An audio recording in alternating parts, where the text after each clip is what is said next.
আজকের গুরুত্বপূর্ণ আঞ্চলিক সংবাদে সবাইকে জানাই স্বাগতম। আজ 20 জুলাই রবিবার। আজকের সন্ধ্যার বিশেষ বিশেষ খবর হলো বিলে স্বাক্ষর ও রাষ্ট্রপতির বাধ্যবাধকতা, সুপ্রিম কোর্টে শুনানি মঙ্গলবার। বিশ্বাসঘাতকদের কংগ্রেস থেকে বহিষ্কার করা হবে বললেন জাকারিয়া আহমেদ পান্না। বদরপুর চৈতন্যনগর ভোট গঠনে খুব। মুদিচড়া 150 আসন পাওয়া কঠিন বিজেপির, সঙ্গকে বড় বার্তা সাংসদ নিশিকান্তের। বিজেপি নেত্রী মুন স্বর্ণকরের মন্তব্যের পাল্টা বিধায়ক জাকির হোসেনের। সভাপতির পর এবার মহিলা কংগ্রেস সভানেত্রী বদল হল শ্রীভূমিতে। শ্রীভূমি মহিলা কংগ্রেস সভানেত্রী মমতাজ বেগম। বাঙালিদের দ্বিতীয় শ্রেণীর নাগরিকে পরিণত করার চক্রান্ত বিজেপির, বললেন সাংসদ সুস্মিতা। হাইলাকান্দিতে ভোটার তালিকায় অস্বাভাবিক বৃদ্ধি ও সন্দেহজনক অনুপ্রবেশ, সরব যুব মোর্চা। লক্ষ্মীপুরে বিনামূল্যে চক্ষু পরীক্ষা শিবির আগামীকাল 21 জুলাই। এবং সর্বশেষ খবরটি হল আলগাপুর মডেল হাসপাতালে এক্স-রের সেবার উদ্বোধন, শূন্যপদ পূরণের দাবি। এবারে শুনুন বিস্তারিত খবর। সংবিধানের 143 ধারার অধীনে রাজ্যপালের বিলে সই করা নিয়ে দেশের সর্বোচ্চ আদালতের পরামর্শ চেয়েছিলেন রাষ্ট্রপতি দ্রৌপদী মুর্মু।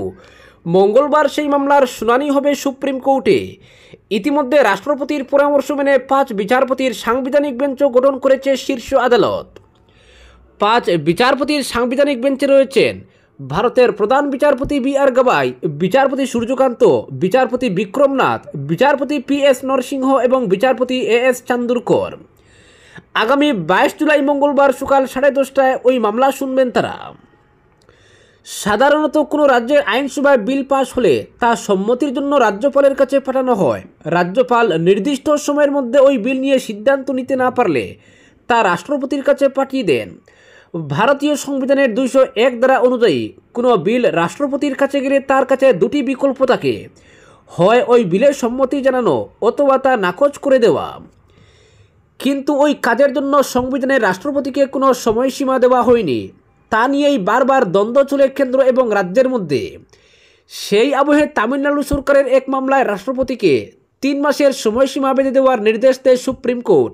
নির্দেশ নিয়ে আপত্তি তুলেন উপরাষ্ট্রপতি সহ অনেকেই। রাষ্ট্রপতিকে নির্দেশ দেওয়ার ক্ষমতা আদালতের আছে কিনা সেই প্রশ্ন উঠে। এ বিষয়ে শীর্ষ আদালতের পরামর্শ চান রাষ্ট্রপতি দ্রৌপদী মুর্মুও। মূলত 14 দফা প্রশ্নের ভিক্ষা চাওয়া হয়েছে। প্রশ্ন তোলা হয়েছে রাষ্ট্রপতি ও রাজ্যপালের সাংবিধানিক ক্ষমতা ও নির্দেশের উপর হস্তক্ষেপ নিয়েও। গত এপ্রিল মাসে তামিলনাড়ু সরকারের একটি মামলায় বিল নিয়ে মতামত জানানোর জন্য রাষ্ট্রপতিকে সময় বেঁধে দিয়েছিল শীর্ষ আদালত। তামিলনাড়ুর আইনসভায় পাশ হওয়ার পর 10 বিল সে রাজ্যের রাজ্যপাল আর.এন. রবি আটকে রেখেছিলেন বলে অভিযোগ উঠে। 2023 সালের নভেম্বর মাসে ওই বিলগুলি রাষ্ট্রপতির সিদ্ধান্তের জন্য পাঠিয়ে দিয়েছিলেন রাজ্যপাল। এই সংক্রান্ত মামলায় রাজ্যপালের আচরণকে বেআইনি বলে উল্লেখ করে সুপ্রিম কোর্টের বিচারপতি জে.বি. পারদিওয়ালা এবং বিচারপতি আর মহাদেবনের বেঞ্চ। 2 বিচারপতি জানান, রাষ্ট্রপতি অনির্দিষ্টকালের জন্য কোনো বিল ফেলে রাখতে পারবেন না। যে কোনো বিল হাতে পাওয়ার 3 মাসের মধ্যে তা নিয়ে সিদ্ধান্ত জানাতে হবে রাষ্ট্রপতিকে। যদি বেশি সময় লাগে সেক্ষেত্রে তার কারণও সংশ্লিষ্ট কর্তৃপক্ষকে জানাতে হবে। কোনো যুক্তি বা ব্যাখ্যা ছাড়া অযথা বিলম্ব সাংবিধানিক নীতি লঙ্ঘনের নামান্তর এবং যুক্তরাষ্ট্রীয় কাঠামোর জন্য ক্ষতিকর বলে উল্লেখ করে শীর্ষ আদালত। পরবর্তী খবর, বিশ্বাসঘাতকদের কংগ্রেস থেকে বহিষ্কার করা হবে বললেন জাকারিয়া। বদরপুর চৈতন্যনগর ভোট গঠনে খুব। বদরপুর চৈতন্যনগর আঞ্চলিক পঞ্চায়েত হাতছাড়া হওয়ার পর সংবাদ মাধ্যমে মুখ খুললেন বদরপুর চৈতন্যনগর ব্লক কংগ্রেস সভাপতি জাকারিয়া আহমেদ পান্না। বদরপুর চৈতন্যনগর ব্লকের অধীনে থাকা 9টি আঞ্চলিক পঞ্চায়েত সদস্য হাতে থাকা সত্ত্বেও ভোট গ্রহণ করতে পারেনি ভারতীয় জাতীয় কংগ্রেস। বদরপুর চৈতন্যনগর ব্লক কংগ্রেস কমিটির সভাপতি জাকারিয়া আহমেদ পান্না বলেন, অত্যন্ত দুঃখের সঙ্গে বলতে হচ্ছে, আমাদের কাছে ম্যাজিক ফিগার থাকা সত্ত্বেও আমরা বদরপুর চৈতন্যনগর ব্লক গঠন করতে ব্যর্থ হয়েছি। তিনি বলেন, এই ব্যর্থতার পেছনে রয়েছেন নিজ দলের কিছু বিশ্বাসঘাতকরা, যাদের বিশ্বাসঘাতকতার জন্য কংগ্রেসের হাতে ম্যাজিক ফিগার থাকা সত্ত্বেও পরাজয়ের শিকার হতে হয়েছে। তিনি ব্লক কংগ্রেস সভাপতি হিসেবে নিজের আপ্রাণ চেষ্টা করেছেন সবাইকে একত্রিত রেখে ভোট গঠন করার জন্য। শত্রু যখন ঘরের মধ্যে থাকে তখন বহিঃশত্রুর সঙ্গে লড়াই করে বিজয় অর্জন করা অসম্ভব। জাকারিয়া আহমেদ পান্না কুবের সুরে বলেন, কংগ্রেসের টিকিটে প্রতিদ্বন্দ্বিতা করে জয়ী হয়ে আজ যারা এই বিশ্বাসঘাতকতা করেছেন তাদের কখনো ছেড়ে দেওয়া হবে না। শীঘ্রই উপযুক্ত প্রমাণ সহকারে তাদেরকে জনসমক্ষে নিয়ে আসা হবে এবং দল বিরোধী কার্যকলাপের জন্য তাদের দল থেকে বহিষ্কৃত করা হবে। আসলে তারা শুধু দলের সাথে বিশ্বাসঘাতকতা করেননি, তারা আমাকে রাজনৈতিকভাবে দুর্বল করতে পরিকল্পিতভাবে এই ষড়যন্ত্র করেছেন বলে মন্তব্য করেন জাকারিয়া পান্না। তিনি বলেন, তারা হয়তো ভুলে গিয়েছেন ষড়যন্ত্র করে কাউকে থামিয়ে রাখা যায় না। উদ্দেশ্য যখন সৎ হয় তখন কোনো ষড়যন্ত্র কাজে আসে না। তাই সবাইকে সঠিক সময়ে সঠিকভাবে জবাব দেওয়া হবে। উল্লেখ্য, ব্লক কংগ্রেস কমিটির সভাপতি জাকারিয়া আহমেদ পান্নার অভিযোগ মতে 3 জন এপি সদস্য দলের সঙ্গে বিশ্বাসঘাতকতা করেছেন, তবে তিনি তাদের নাম প্রকাশ করেননি। এদিকে বদরপুর চৈতন্যনগর আঞ্চলিক পঞ্চায়েতের কংগ্রেসের প্রার্থী সায়রা বেগমের প্রতিনিধি মুসলিম উদ্দিন ক্ষোভ প্রকাশ করে বলেন, উত্তর করিমগঞ্জের একজন জেলা পরিষদ সদস্য বিজেপির ভোট গ্রহণে সহায়তা করেছেন। এ নিয়ে তিনি ঊর্ধ্বতন কর্তৃপক্ষের কাছে বিষয়টি অবগত করবেন। পরবর্তী খবর, মোদি জেলা 150 আসন পাওয়া কঠিন বিজেপির, সঙ্গকে বড় বার্তা নিশিকান্তের। সঙ্গের প্রভাব ছেড়ে বিজেপি অনেকাংশে মোদি নির্ভর হয়ে উঠছে। এতদিন একথা শোনা যেত বিরোধীদের মুখে, এবার খুদ বিজেপির প্রথম সারির সাংসদ নিশিকান্ত দুবের মুখে শোনা গেল সেই স্বীকারোক্তি। তিনি অকপটে মেনে নিয়েছেন মোদিকে বিজেপির প্রয়োজন। তিনি না থাকলে গোটা দেশে 150 আসনও পাবে না বিজেপি। শুধু মোদির নামেই ভোট দিচ্ছেন অনেকে। দেশে এই মুহূর্তে এই ক্যারিশমা আর দ্বিতীয় কোনো নেতার নেই। এক সর্বভারতীয় সংবাদ মাধ্যমকে দেওয়া সাক্ষাৎকারে নিশিকান্ত দুবে এদিন বলেছেন, 2014 সালে নরেন্দ্র মোদী ক্ষমতায় আসার পর বিজেপির একটা নতুন ভোট ব্যাংক তৈরি হয়েছে।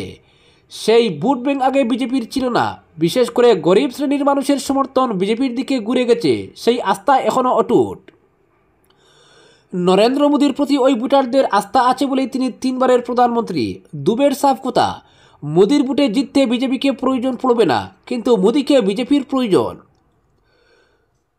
গোড্ডার বিজেপি সাংসদ বলছেন, আগামী অন্তত 15-20 বছর নেতা হিসাবে আমি শুধু মোদীকেই দেখছি। নিশিকান্তর এই বার্তা আরএসএসের উদ্দেশ্যে হতে পারে বলে মনে করছে রাজনৈতিক মহলের একাংশ। একটা সময় জল্পনা শোনা যাচ্ছিল 75-এ মোদীকে অবসরে পাঠাতে পারে আরএসএস, যদিও বিজেপি সেই গুজব উড়িয়ে জানিয়ে দিয়েছে মোদী মেয়াদ শেষ হওয়া পর্যন্ত প্রধানমন্ত্রী থাকবেন। কিন্তু তাতে জল্পনা কমছে না। সেই জল্পনায় নতুন করে ইন্ধন জুগিয়েছেন সংঘ প্রধান মোহন ভাগবত নিজে। সম্প্রতি সংঘের এক অনুষ্ঠানে আরএসএস প্রধান বলেন, যখন 75 বছর বয়সে আপনাকে কেউ অত্যন্ত উৎসাহের সঙ্গে অভিবাদন জানাতে আসবে, তখনই বুঝে যাবেন এবার আপনাকে থামতে হবে, অন্যের জন্য কাজের জায়গা ছেড়ে দিতে হবে। সংঘ প্রধানের এমন মন্তব্য মোদীকে বার্তা বলেই মনে করছে রাজনৈতিক মহল। আসলে গত 1 দশকে বিজেপি যে অনেকটাই মোদী নির্ভর, সেটা মেনে নিচ্ছে সংঘের একাংশ। সে কারণেই সংঘ পরিবার গেরুয়া শিবিরের অন্দরে মোদীর প্রভাব কমিয়ে সংঘের প্রভাব বাড়ানোর চেষ্টা করছে বলে দাবি রাজনৈতিক মহলের। এদিকে আরএসএসের এই ভূমিকা আবার না পছন্দ বিজেপির। গেরুয়া শিবির আপাতত মোদীকেই সর্বোপরি বলে মনে করছে। দলের সাফল্যের কৃতিত্ব তাকেই দেওয়া হচ্ছে। এর মধ্যে নিশিকান্তর বার্তা আরএসএসের উদ্দেশ্যে করা বলেই মনে করা হচ্ছে। পরবর্তী খবর, রাজ্য সরকারের তরফে চালানো উচ্ছেদ অভিযানকে কেন্দ্র করে বিভিন্ন জেলায় বিশেষ করে বরাক উপত্যকায় বিরোধী শিবির কড়া সমালোচনায় সরব হয়েছে। এই প্রেক্ষাপটে বিজেপি নেত্রী মন স্বর্ণকারের বিতর্কিত মন্তব্য বরাক জুড়ে ব্যাপক উত্তেজনার সৃষ্টি করেছে। মন স্বর্ণকারের মন্তব্যের জবাবে হাইলাকান্দির এআইইউডিএফ বিধায়ক জাকির হোসেন লস্কর সংবাদ মাধ্যমে বলেন, প্রয়াত প্রধানমন্ত্রী অটল বিহারী বাজপেয়ী গুজরাট দাঙ্গার সময় বলেছিলেন রাজাকে তার রাজধর্ম পালন করতে হবে। সেই প্রসঙ্গ টেনে বিধায়ক মুখ্যমন্ত্রী হিমন্ত বিশ্ব শর্মাকে উদ্দেশ্য করে বলেন, আজও মুখ্যমন্ত্রীর উচিত রাজধর্ম পালন করা। যদি কোথাও ভুল হয় তবে তা শুধরে নেওয়ার দায়িত্ব তারই। তিনি আরও বলেন, উচ্ছেদের আগে সরকারের উচিত মানবিক দৃষ্টিভঙ্গি থেকে পুনর্বাসন ও কর্মসংস্থানের পর্যাপ্ত ব্যবস্থা গ্রহণ করা। শুধুমাত্র উচ্ছেদ করলেই দায়িত্ব শেষ হয় না। মন স্বর্ণকারের বাংলাদেশি মুসলিম মন্তব্যকে সম্পূর্ণ ভিত্তিহীন দাবি করে বিধায়ক জাকির হোসেন বলেন, এনআরসি ইতিমধ্যেই বলে দিয়েছে বাংলাদেশি হিন্দু ও মুসলমান কতজন। তাই হিন্দু মুসলিম ভাগাভাগির রাজনীতি না করে তথ্য নির্ভর ও সাংবিধানিকভাবে সমস্যার সমাধান করাটাই বাঞ্ছনীয়। তিনি স্পষ্টভাবে জানান, মুখ্যমন্ত্রীর উচিত ক্ষতিগ্রস্তদের যথাযথ পুনর্বাসন ও বিকল্প কর্মসংস্থানের নিশ্চয়তা দেওয়া। অন্যথায় এই ধরনের উচ্ছেদ অভিযান আরও সামাজিক অস্থিরতা সৃষ্টি করতে পারে বলে আশঙ্কা প্রকাশ করেন বিধায়ক। পরবর্তী খবর, সভাপতির পর এবার মহিলা কংগ্রেস সভানেত্রী বদল হল শ্রীভূমিতে। জেলা পরিষদ সদস্যা মমতাজ বেগমকে জেলা মহিলা কংগ্রেস সভানেত্রীর দায়িত্ব দেওয়া হয়েছে। প্রদেশ মহিলা কংগ্রেস সভানেত্রী মীরাবর ঠাকুর গোস্বামী এই নিযুক্তি দিয়েছেন। প্রদেশ কংগ্রেস সভাপতির দায়িত্ব গৌরব গগৈ নেওয়ার পর দলকে ঢেলে সাজানোর প্রক্রিয়া শুরু হয়। মমতাজ বেগম খুবই অভিজ্ঞ, তার কার্যকালে মহিলা কংগ্রেস আরও শক্তিশালী হবে বলে আশা ব্যক্ত করেছেন দলীয় কর্মীরা। উল্লেখ্য, জেলা কংগ্রেস সভাপতি পদেও পরিবর্তন করে তাপস পুরকায়স্থকে দায়িত্ব দেওয়া হয়েছে। পরবর্তী খবর, বাঙালিদের দ্বিতীয় শ্রেণীর নাগরিকে পরিণত করার চক্রান্ত বিজেপির, বললেন সাংসদ সুস্মিতা। সরকারি ভাষা হিসেবে স্বীকৃতি লাভের পরও বাংলা ভাষাভাষীদের আজ বাংলাদেশি বলে আখ্যায়িত করেছেন মুখ্যমন্ত্রী ডক্টর হিমন্ত বিশ্ব শর্মা। বিষয়টি নিয়ে পশ্চিমবঙ্গের মুখ্যমন্ত্রী প্রতিবাদ করলে পাল্টা অনুপ্রবেশকারীর ব্যাখ্যা দিচ্ছেন আসামের মুখ্যমন্ত্রী। মূলত পরিকল্পিতভাবে বাঙালিদের দ্বিতীয় শ্রেণীর নাগরিককে পরিণত করার চক্রান্ত করছে শাসনাধীন বিজেপি সরকার। শ্রীভূমি সফরে এসে এই মন্তব্য করেন রাজ্যসভার সদস্য তথা তৃণমূল কংগ্রেস নেত্রী সুস্মিতা দেব। তৃণমূল কংগ্রেসের কার্যকরী সভাপতি পরিমল রায়কে সঙ্গে নিয়ে শ্রীভূমি জেলা কমিশনার প্রদীপ কুমার দ্বিবেদীর সঙ্গে সাক্ষাৎ করেন সুস্মিতা দেব। বিভিন্ন বিষয় নিয়ে আলোচনা শেষে সংবাদ মাধ্যমের মুখোমুখি হয়ে রাজ্যের শাসনাধীন বিজেপি সরকারের কড়া সমালোচনা করেন। বলেন, দেশ তথা রাজ্যে দ্বিতীয় স্থানে রয়েছে সরকার স্বীকৃত বাংলা ভাষা, কিন্তু বাংলা ভাষা ব্যবহারকারীদের রাজ্যের মুখ্যমন্ত্রী বাংলাদেশি তকমা প্রদান করেন। বিষয়টি নিয়ে প্রতিবাদ জানিয়ে পশ্চিমবঙ্গের মুখ্যমন্ত্রী সামাজিক মাধ্যমে নিজের বয়ান তুলে ধরেন। মমতা ব্যানার্জি নিজের মত তুলে ধরে বলেন, আসামকে উন্নত করতে হলে বিজেপির মতো সাম্প্রদায়িক দলকে ক্ষমতা থেকে সরাতে হবে। পশ্চিমবঙ্গের মুখ্যমন্ত্রীর অভিযোগ নস্যাৎ করে পাল্টা জবাবে আসামের মুখ্যমন্ত্রী অনুপ্রবেশকারীর কথা বলেছেন, যা হাস্যকর বলে মন্তব্য করেন তৃণমূল নেত্রী সুস্মিতা দেব। বলেন, দীর্ঘ বছর আসাম অ্যাকর্ড বা আসাম চুক্তি বাস্তবায়নের দায়িত্বপ্রাপ্ত মন্ত্রী হিসেবে কাজ করে যাওয়া রাজ্যের বর্তমান মুখ্যমন্ত্রী সব কিছু ভুলে গেছেন। রাজ্যে 10 বছর বিজেপি সরকার ক্ষমতায় থাকার পর অনুপ্রবেশ প্রতিরোধে কোনো পদক্ষেপ গ্রহণ করেনি বলে অভিযোগ করেন সুস্মিতা দেব। বলেন, 2026-এর বিধানসভা নির্বাচনকে সামনে রেখে 6 মাস আগে থেকেই অনুপ্রবেশ নিয়ে শুরু হয়েছে নতুন রাজনীতি। ফলে বিভিন্ন স্থানে দরিদ্র মানুষের উপর উচ্ছেদ অভিযান চালানো হচ্ছে। নাগরিকপঞ্জি বাস্তবায়ন থেকে কাজ সংশোধনের নামে বিজেপি সরকার নানাভাবে হিন্দু বাঙালিদের কোণঠাসা করার চেষ্টা চালিয়ে গেছে বলেও সরাসরি অভিযোগ করেন তৃণমূল কংগ্রেস নেত্রী সুস্মিতা দেব। জালুকবাড়ি থেকে বাঙালির ভোটে বিধায়ক হিসেবে নির্বাচিত হয়ে আজ রাজ্যের মুখ্যমন্ত্রী পদে আসীন হিমন্ত বিশ্ব শর্মাকে অন্য কেন্দ্র থেকে প্রতিদ্বন্দ্বিতা করে নিজেকে অসমিয়ার নেতা প্রমাণের চ্যালেঞ্জ ছুড়ে দেন তৃণমূল কংগ্রেস নেত্রী সুস্মিতা দেব। পরবর্তী খবর, হাইলাকান্দি বিধানসভা কেন্দ্রের ভোটার তালিকায় হঠাৎ করে প্রায় 8,000 নতুন ভোটারের নাম যুক্ত হওয়া নিয়ে গভীর উদ্বেগ প্রকাশ করেছে ভারতীয় জনতা যুব মোর্চার হাইলাকান্দি জেলা কমিটি। এ নিয়ে হাইলাকান্দির জেলা কমিশনার, পুলিশ সুপার ও জেলা নির্বাচন আধিকারিকের কাছে একটি লিখিত স্মারকলিপি প্রদান করেন তারা। যুব মোর্চার অভিযোগ, এই অস্বাভাবিক ভোটার বৃদ্ধি শুধুমাত্র পরিসংখ্যানগত নয়, বরং হাইলাকান্দি বিধানসভা কেন্দ্রের জনবিস্ফোরণ ও নির্বাচনী স্বচ্ছতার উপর এক গম্ভীর হুমকি। স্মারকলিপিতে যুব মোর্চা অভিযোগ করেছে, সম্প্রতি ব্রহ্মপুত্র উপত্যকার বিভিন্ন অঞ্চল, বিশেষ করে আপার আসাম থেকে বিতাড়িত বলে দাবি করা একদল লোক হাইলাকান্দির গ্রামীণ ও অরণ্য সংলগ্ন এলাকায় বসবাস শুরু করেছে। তারা নিজেদের উচ্ছেদ হওয়া পরিবার বলে দাবি করলেও স্থানীয় পর্যবেক্ষণে উঠে এসেছে যে এদের অনেকেই পশ্চিমবঙ্গ থেকে আগত এবং তাদের কাছে পশ্চিমবঙ্গ রাজ্যের আধার ও ভোটার আইডি রয়েছে। এই পরিস্থিতি পুরো প্রক্রিয়াটিকেই সন্দেহের আবরণে ঢেকে ফেলেছে। বিজেপি যুব মোর্চার দাবি, এই অনুপ্রবেশকারীরা এখন ভোটার তালিকায় নাম অন্তর্ভুক্ত করার জন্য সক্রিয়ভাবে চেষ্টা চালাচ্ছে। যদি সময়মতো প্রশাসনিক নজরদারি ও যাচাই না হয়, তাহলে হাইলাকান্দি বিধানসভা কেন্দ্রে একটি বড় সংখ্যক জাল ভোটারের অন্তর্ভুক্তি করতে পারে, যার প্রভাব পড়বে নির্বাচনের স্বচ্ছতা ও ভবিষ্যৎ রাজনৈতিক চিত্রে। যুব মোর্চার জেলা সভাপতি ডক্টর মিলন দাসের নেতৃত্বে যুব মোর্চার সদস্যরা জেলা প্রশাসন ও পুলিশ প্রশাসনের কাছে জোরালোভাবে দাবি জানিয়েছেন যে একটি বিশেষ যাচাই দল গঠন করে নতুন ভোটারদের উৎস, পরিচয় ও নাগরিকত্ব যাচাই করতে হবে। পাশাপাশি গ্রামীণ ও অরণ্য সংলগ্ন ঝুঁকিপূর্ণ এলাকাগুলিতে নজরদারি বাড়াতে পুলিশ ও গোয়েন্দা সংস্থার সঙ্গে সমন্বয় করার কথাও বলা হয়েছে। তারা আশা ব্যক্ত করেছেন যে হাইলাকান্দি জেলা প্রশাসন এই বিষয়ে যথাযথ গুরুত্ব দেবে এবং গণতান্ত্রিক পরিকাঠামো রক্ষায় প্রয়োজনীয় পদক্ষেপ গ্রহণ করবে। পরবর্তী খবর, Lions club of Silchar central ও লায়ন্স চক্ষু হাসপাতালের উদ্যোগে এবং লায়ন্স ক্লাব অফ লক্ষ্মীপুর ও রামকৃষ্ণ সেবাশ্রম সংঘ লক্ষ্মীপুরের ব্যবস্থাপনায় লক্ষ্মীপুর রামকৃষ্ণ সংঘ প্রাঙ্গণে বিনামূল্যে এক ক্যাটারেক্ট শনাক্তকরণ শিবির অনুষ্ঠিত হবে আগামীকাল 21 জুলাই। এদিন শিবির শুরু হবে সকাল 10টায়, চলবে দুপুর 2টা পর্যন্ত।